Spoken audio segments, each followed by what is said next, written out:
makikita mo doon, well, isa sa mga mandate ng MMDA, Oo. specifically, movement of people, hindi movement of cars. Correct. Pero may disconnect. Mm-mm. Kahit na ang mandate nila ay movement of people, ang sukatan nila ay galaw o bilis ng galaw ng mga nakakotse.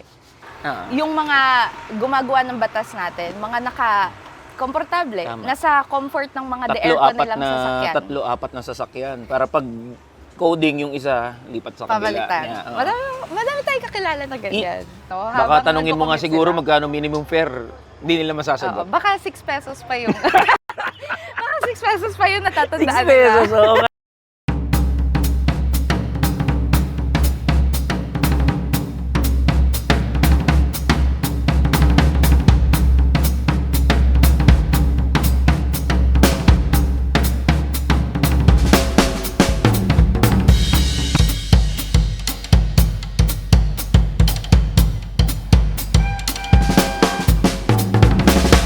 Mga boss, ngayong araw ay makakasama natin si Abigail Modales ng Move As One Coalition.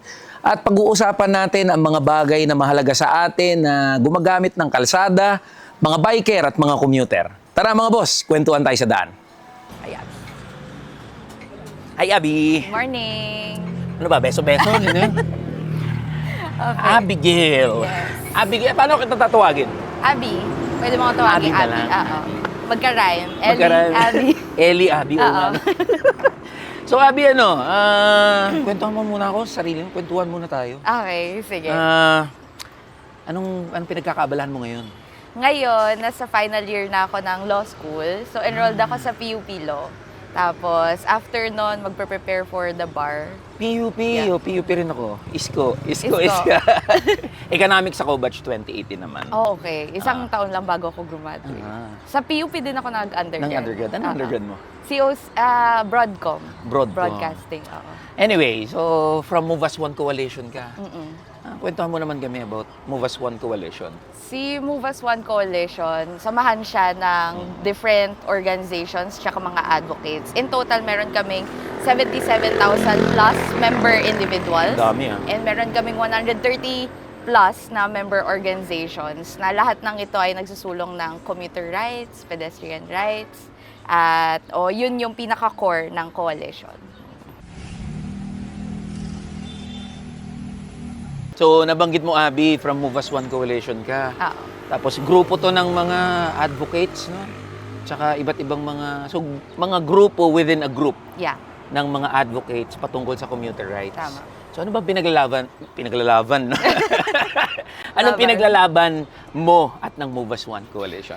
Yung pinaglalaban ko tsaka ng coalition, medyo personal siya for me as a pedestrian and commuter myself. Oo. Ang pinaglalaban ko basically ay better active transport rights, active transport infrastructure dito sa Pilipinas. So pag sinabi nating active transport rights, nakapaloob dito yung karapatan ng mga pedestrian, commuters, tsaka mga bike users. So, lahat tayo. So lahat. Yeah. Basically lahat. Mm. At maganda na nabanggit mo na lahat. Kasi kahit ang mga nagda-drive o may sariling kotse, at one point nagiging pedestrian din sila.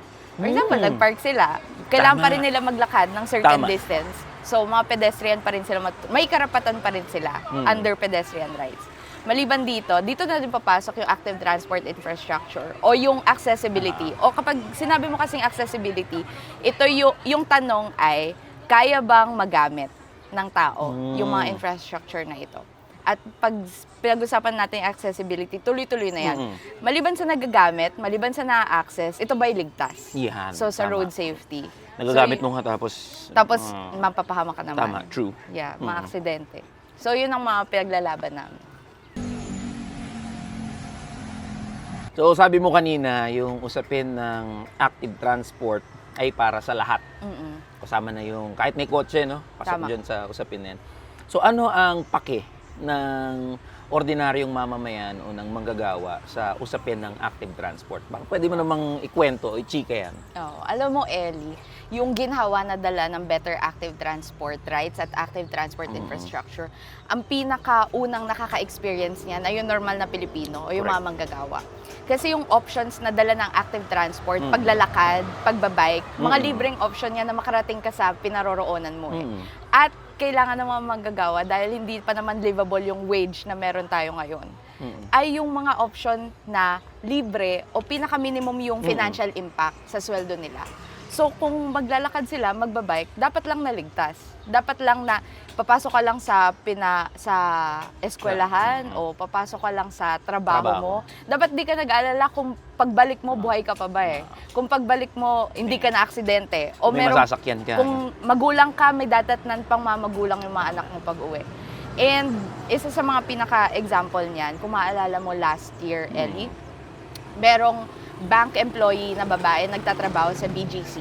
Tumatawid lang siya sa tamang tawiran, sa pedestrian lane.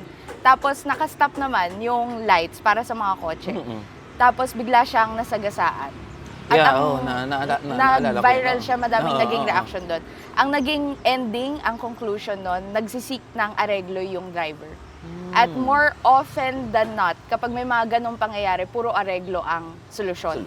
At ang dahilan kung bakit areglo ang solusyon, kasi napakaluwag ng batas na meron tayo para proteksyonan karapatan ng mga pedestrian at bike users.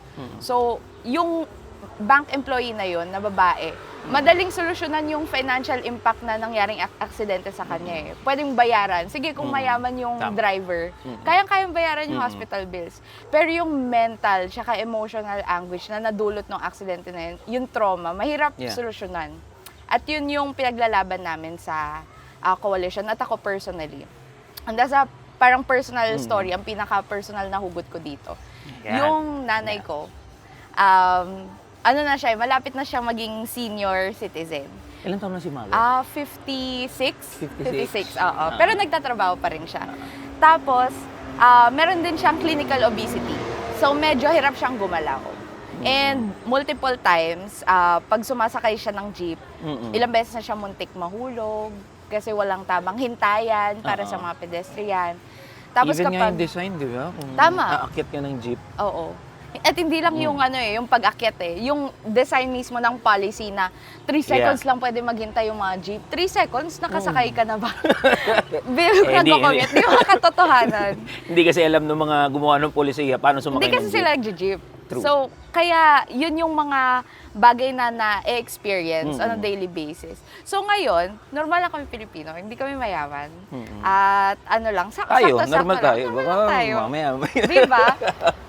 Pero dahil sa ganong experience ng nanay ko, napilitan ka bumili ng kotse. Sagad yun sa financial capacity namin. Walang overhead doon. Pero dahil mas gusto ko, may nanay ako, naligtas siya sa kailangan, kasi nagtatrabaho pa siya eh. Mas gusto ko na may buhay na nanay. Titiisin ko na lang yung burden. Malayo ba pinagtatrabaho ni Mami? Caloocan City kami sa may Kamarin. Tapos ang trabaho naming dalawa, BGC. Layo. So, ganon kalayo. So, isipin mo, bago kami nagkakotse, lahat ng commute. So, jeep, tren, bus, So, lahat. from Caloocan ka Marin, SM daan nyo. Commonwealth. Ang layo. Ganon. So, ang haba, mga dalawa, Kaya talagang tatlong personal yung hugot nitong sobra. Yan, Sobra. go. Kasi kung ako yung papipiliin, hindi ako magkukotse. Bakit? May mga jeep naman tayo, may bus naman tayo eh. At kung nagagamit yan ng normal na Pilipino, kung nakakalakad, normal na Pilipino dyan, hindi option ang pagbili ng kotse. Lalo kung hindi kailangan. Eh, sa pagtawid nga lang eh. Tama. Diyan papasok yung accessibility. Hindi siya accessible sa nanay ko. Di ba sinasabi nila na ang isa daw na bansa na maunlad talaga, hindi nasusukat sa dami ng sasakyan, Tama. kundi doon sa dami ng mga tao na gumagamit ng public transport. transport. At iba't ibang mode ng mobility. Tama. So, anong masasay mo doon? Actually, yan naman yung mabanggit ko lang na 1% lang na tayo dito sa Pilipinas. 1% lang naman Pilipino yung pinaka-komportable, mayaman, pinanganak sa maraming pera 1%? at kayang-kaya na bumili ng kotse na hindi yun makaka-apekto sa panggastos sila. Pero yung normal na Pilipino, 94% ng mga Pilipino ang nagko-commute. Gumagamit ng public transport, gumagamit ng active transport. So dapat yung mga batas at mga polisiya ay naaayon dito sa 94% na to at hindi sa 6% na merong kotse. So, ayun. At doon na din papasok kasi yung sa accessibility. Tama. Kung sa nanay ko, hindi accessible, yung normal na pagtawid na lang, simpleng pagtawid. Yeah. Dahil meron siyang clinical obesity, Yeah. ang hirap-hirap tumawid gamit ng overpass na napakatarik. Tama. Na napakataas. Nawalan ka ng dignidad Oo, tama. sa paggamit. Yan nga yung nakakabuisit eh. Tayo ngang mga ordinaryong Pilipino, hirap na sa pagko-commute, hirap na gumamit ng Oo. iba't ibang infrastructure pagdating sa mobility. Eh paano pa kaya yun yung mga kapansanan? Exactly. Di ba? At kapag sinabi mo accessibility, pag ang isang infrastructure accessible sa mga persons with disabilities, sa mga senior citizens, accessible yan sa lahat. Yan yung principle na pinanggagalingan namin. Kaya dapat unahin natin na accessible ito sa mga persons with disability at senior citizens. Tama. Kasi lahat yan fa-follow eh. Yung normal na katulad natin. At Magagamit natin. tingin mo, ba't kaya yung mga policy natin, tsaka yung paano gawin yung mga infra natin ay hindi maka-ordinaryong Pilipino? Tingin mo bakit? Sobrang car-centric. Ayan. Ano? Sobrang car-centric ng Bakit? mindset.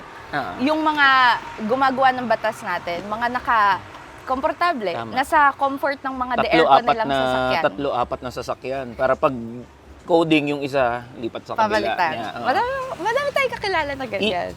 Even nga yung MMDA chairperson eh. Oo. Diba? Napaka-car-centric ng ano.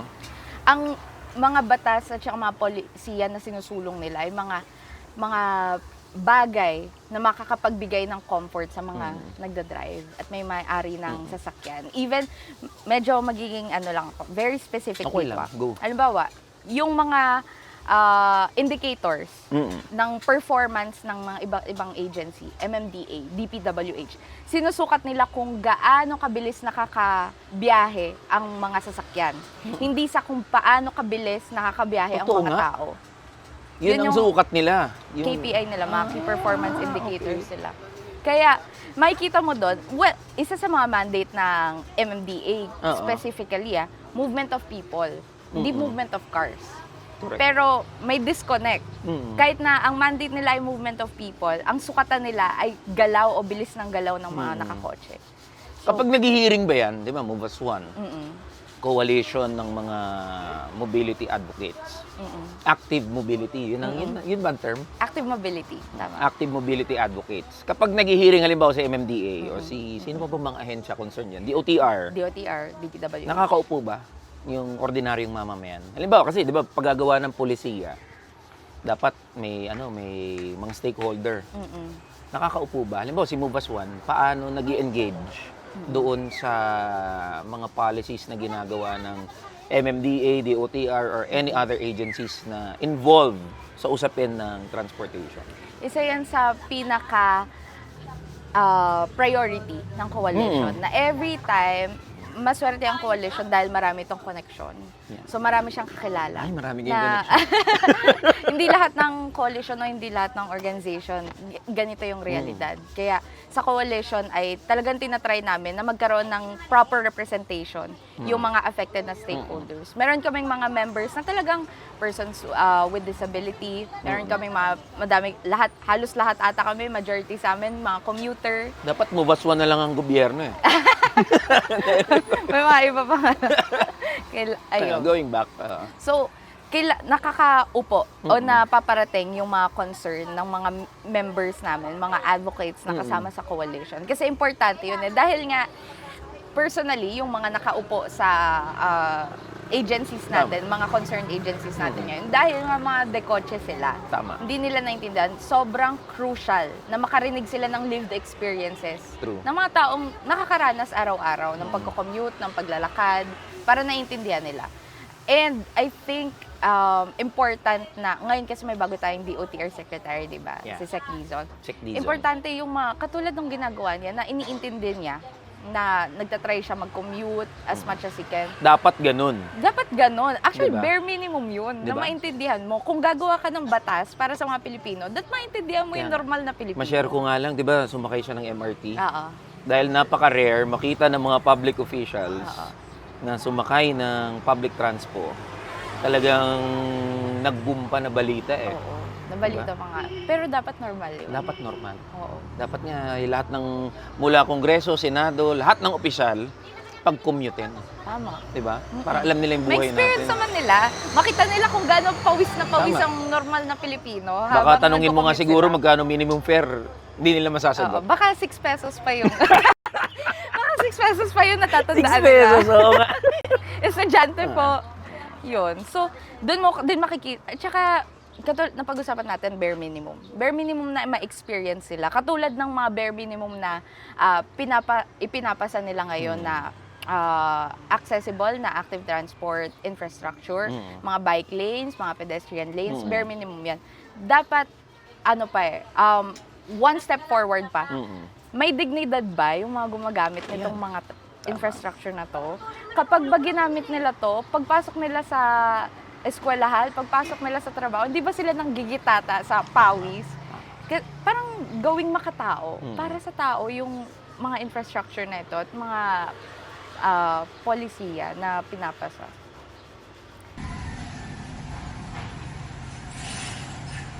So, pinag-uusapan natin kanina yung active mobility. Active mobility.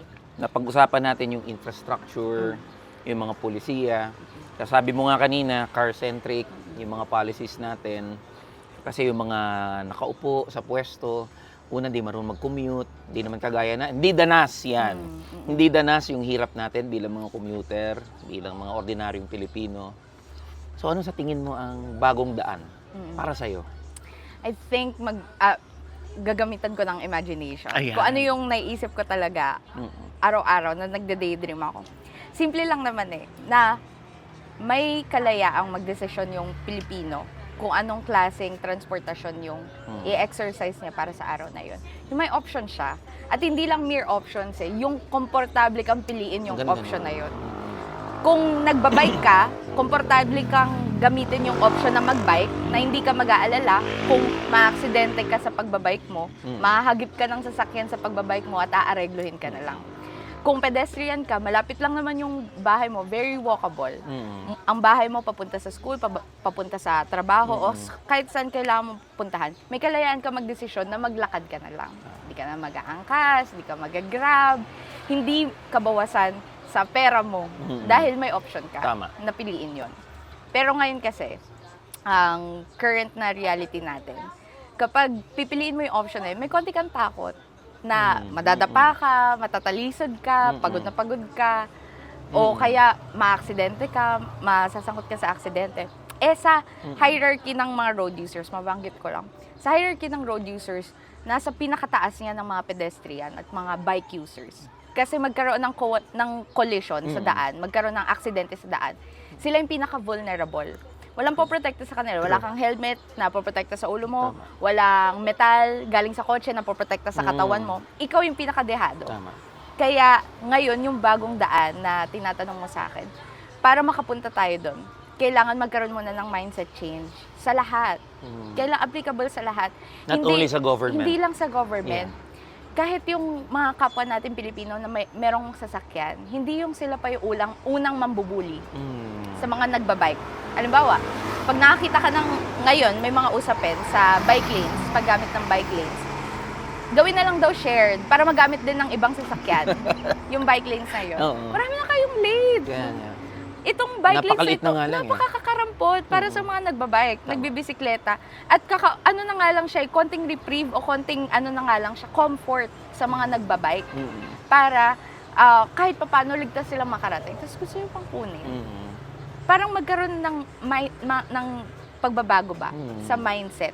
Na okay, dahil kayo ang pinaka-vulnerable, kayo ang pinaka-dehado pag nagkaroon ng aksidente, dapat kayo ang afforded ng pinaka-strong na mga batas na poprotekta sa inyo.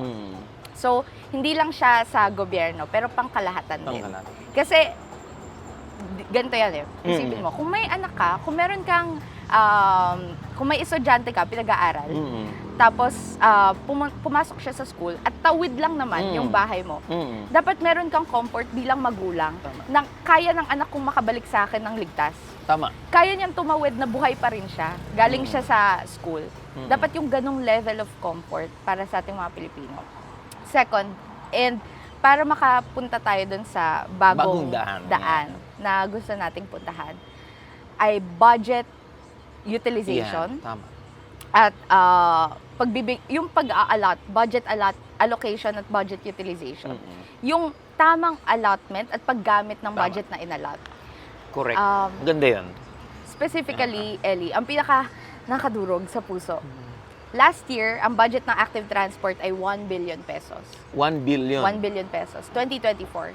Pero sa GAA 2025, ang budget na lang ng active transport ay 60 million pesos. 94% slash from budget last year. Ganun. At yung 60 million na yan, ano ha? Wait, papainom ako eh. Wait lang. Yung 60 million na yan, Ellie, paghahatian ng buong Pilipinas sa lahat ng proyektong 60 pang million. pedestrian tsaka pang bike. 60 million. Hindi lang yan sa hindi lang yan sa paggawa ng bagong infrastructure, pero sa pag-maintain pa ng mga existing na. Saan dadalhin yung 60 million na yan? Yung 60 million, parang Maynila lang yan. Hindi isinaalang-alang yung budget naman na para sa mga ibang syudad at ibang mga probinsya. Tama. Na dapat gano'n. Pero maliban sa budget allocation, sapat na budget para dito. Ang pinaka-importante din dyan na papasok ay paano ba ginagamit itong mga budget na ito. Tama. Hindi katulad yung Mount Kamuning na sobrang tarik. Oo, actually, dito lang yun eh. Oo, sabi lang yun eh. Hindi yung hindi mo maakyat, hindi mo magamit. Tama. Hindi, ang laki-laki ng budget mo, pero ginagamit mo siya sa paggawa ng mga infrastructure na hindi naman kagamit-gamit at dinidimin yung pagiging tao mo. Tama. Wala din. Hindi rin siya. Kailangan merong Allotment prioritization. and utilization. Tama. And para makapunta tayo doon sa bagong daan na sinasabi, isa pa sa mga importanteng bagay na kailangan i-consider at kailangan mangyari ay yung mas pinaigting na citizen participation, citizen engagement. Paano yan? So, kailangan yung mga tao natin sa either LGU yan o national government, meron silang kagustuhan na i-allow yung mga tao sa pag-participate sa mga usapin. Kasi hindi sapat yung passion ng tao eh, na okay, makikipag-participate ako, I want to be involved in the discussion. Kailangan equal din yung energy na meron ng gobyerno natin. Ina-allow nila ang participation. And I think one good example ng citizen participation is kung nabalitaan mo, may car-free spaces na tayo. Nauna dyan si Tomas Morato. Tapos ngayon, recently si Marikina, may car-free space. Meron na rin siya. si Marikina. At machika ko lang, si Tomas Morato, very interesting na nangyari, ay ito ay nag-umpisa sa public consultation on the barangay level. Nagkaroon siya na local sa Tomas Morato. At kasama dito sa public consultation na ito, isa naming member advocate, si Eliza Belda. Tapos, kabataan siya. Kabataan at advocate ng commuter at pedestrian rights. Kasama siya dun sa naging public consultation. Naging mahaba yung proseso. Pero ngayon, every Sunday, meron nang ina-exercise na car-free Sunday o yung specific na daan na yon sa Tomas Morato. Nagagamit na ng mga tao na para sa nakakapaglaro yung mga bata, nakakapamasyal yung mga tao, na hindi nila kailangan alalahanin kung may masasagasa ang bata kasi walang kotse. So, yung ganong impact, nag-lead pa siya into another, na siya parang hawa-hawa na. Ngayon, after yung Tomas Morato car-free space, merong Marikina. Quezon City, Marikina. Lahat, sana sumunod na after. And yung car-free NCR. Oo, car-free NCR or car-free Philippines. Wala nang kotse. Gusto pa rin, okay naman tayo sa mga kotse. Hindi naman tayo ganun kalala, ka-severe. Pero ayun, makikita mo yung impact na meron kapag nagsalita o nag-participate yung mga citizens. Meron talagang change na nangyayari, certain change. And I think I will go to my last point, Ellie, kung ano pa yung kailangan natin para sa bagong daan na gusto nating makamit or ma-experience dito sa bansa. There must be proper and stronger legislation. Yan. Kasi hindi sapat yung human will, yung will ng tao. Kailangan meron pa ring batas na poprotekta. May batas pa rin na nagsusulong. And ngayon, si Coalition, meron siyang dalawang legislation na pinaprioritize o kinakarga ngayong taon. Una ay yung Magna Carta for Commuters. Yung Magna Carta for Commuters, ito yung nagsusulong ng karapatan ng mga commuter. Ano ba yung minimum dapat na nararanasan ng mga commuter natin? At ano yung ina-enjoy dapat nila na karapatan? Pangalawa ay yung Philippine Bicycle Act. last year nagkaroon ng finalization yung Committee on Philippine Transportation. Bicycle Act. Wala pa tayo niyan. Pero ang tagal na niya na sinsulong. Actually, kasama ng Magna Carta for Commuters. Mga ilang taon na, 4-5 years ago. And just last year, yung Committee on Transportation, kinonsolidate, kasi maraming existing na bills eh. So, kinonsolidate na itong mga proposals na ito at gumawa na sila ng representative bill na for proposal for the Philippine Bicycle Act. So, ito yung nagsusulong ng karapatan ng mga nagbabike. Ano yung minimum dapat na maranasan nila? Tama. O i-enjoy nila na karapatan. And papasok din kasi papasok kasi sa legislation yung pag-usapan natin kanina tungkol sa budget. Tama. Alam naman natin na kapag nagpapasa tayo ng budget o nagpropose tayo ng budget, hindi yan magiging line item sa Appropriations Act natin kung walang batas Tama. na nagiging basis na pagtutungtungan ng budget na yon. Kaya importante na maliban sa pag-improve ng mindset, kailangan doble kayo din yung mga legislators natin na isulong tong mga batas. Ang dami, no? Yeah. Mindset, government policies, budget policy. Ang dami. Participation. Dami. Mahaba-haba Dami. pa itong tatahakin natin. Mga 3 hours. Mga... And 21 minutes. Pero ang kagandahan dyan, inuumpisahan na natin ngayon. Yeah. Yung bagong daan naman, hindi yan Agad-agad. Hindi agad-agad. At hindi lang yan sa hinaharap. Yeah. We can do it now. Tama. At mapalad tayo kasi merong Move As One Coalition, merong ABI. At maraming ABI. Sana mas dumami pa yung mga ABI, mga 1 million na ABI. Siguro mababago 1.2 Pilipinas. siguro. Pero thank you so much, ABI. Thank you sa Thank you, oras Ellie. na binigay Thank mo. you sa platform. Maraming No worries. salamat. Dapat nga 2 hours ko eh. Oo. Kasi gusto ko pa makinig sa'yo eh. Okay lang naman. By the way, Ellie, kanina napag-usapan natin, di ba, yung mindset change at kung paano ito makakatulong para sa bagong daan na gusto nating ma-experience Yeah. o marating. Meron si Move As One Coalition in partnership Yeah. with TBWA/SMP. Isa itong media company. Yeah. So, Parang narinig ko nag-reach out sila kay Move As One Coalition para gumawa ng isang video campaign. Actually, last year ito na-air. Last year ito na-post nung Pasko, December. Tapos, ang nakalagay doon parang anong Christmas wish mo or ano yung list of Christmas wishes mo na gusto mong mangyari dito sa Pilipinas. Basically, yung video na yon nagkaroon, compilation yon ng mga problematic na active transport infrastructure dito. Yung pag tumatawid ka, 3 seconds lang, ganyan, tas ang layo ng kailangan mong tawiran. Compilation siya. At sa end nun, may nakalagay lang na parang, para makapag-isip lang yung mga makakapanood na ang nakalagay na phrase ay, when we put the wrong people in power, wrong things happen. Hindi mo kailangan makinig sa sinasabi ng ibang tao, pero ikaw as a Pilipino, Tama. ano yung nakikita mo? At dito sa mga current na nakikita mo, paano to masusolusyonan? At mag-uumpisa yung solusyon na yan kapag informed voter ka or informed yung boto na ginawa mo. Hindi dahil sway of pressure, sway of money, sway of lagay. Yeah.